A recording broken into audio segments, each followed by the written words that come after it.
L'invention du moteur auto est considérée comme une étape clé sur la voie des automobiles modernes. Le moteur Otto porte le nom de l'inventeur Nikolaus August Otto. Le moteur à cycle Otto est utilisé dans les motocyclettes, les voitures et d'autres véhicules. Cette vidéo présente le moteur Otto à 4 temps.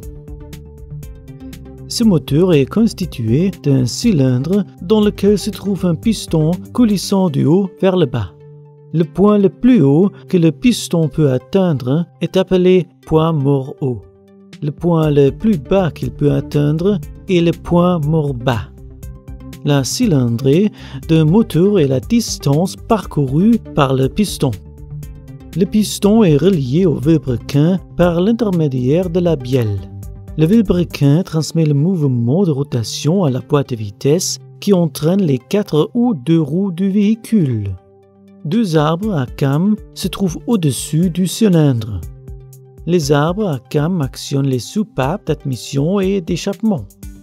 En général, les arbres à cames sont entraînés par le vilebrequin à l'aide d'une courroie cantée. Le plus souvent, le rapport de transmission entre le vilebrequin et l'arbre à cames est de 2, c'est-à-dire qu'il faut 2 tours de vilebrequin pour 1 tour des arbres à cames. Il y a aussi une bougie d'allumage dans les moteurs auto. Celle-ci allume le mélange air-carburant par une étincelle. Le moteur auto est un moteur à combustion interne à 4 temps. Le premier temps est appelé l'admission.